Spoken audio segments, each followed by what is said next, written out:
Nalalapit na naman ang pagdating ng Pasko at bagong taon. Sabik na ba kayo na makatikim ng 13th month o Christmas bonus? Karamihan sa mga tao ngayon, abalang-abala sa pagdidisenyo ng kanilang mga Christmas tree at Christmas light. Halina at samahan niyo muli ako na mamasyal at tingnan natin ang mga iba't ibang disenyo ng mga Christmas tree o Christmas light dito sa aming lugar.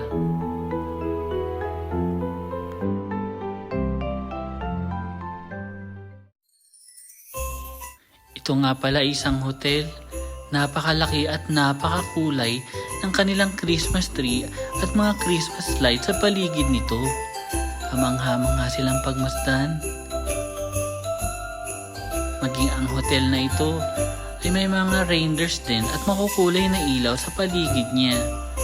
Ang ganda, talagang Paskong Pasko na.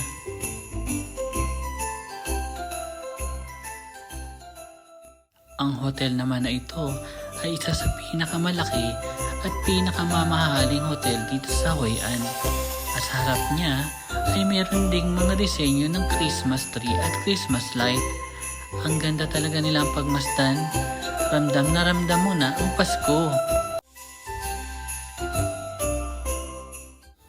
Ang hotel naman na ito ay bagong tayo lang din. Ngunit sa harap niya ay walang nakadisenyong mga pampasko.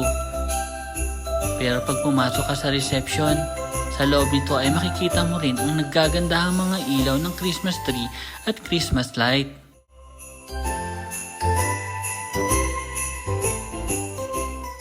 Kahit saan ka talaga pumunta rito, ay makikita mo ang maraming disenyo ng Christmas tree at Christmas light sa iba't ibang lugar o mga bahay at hotel dito.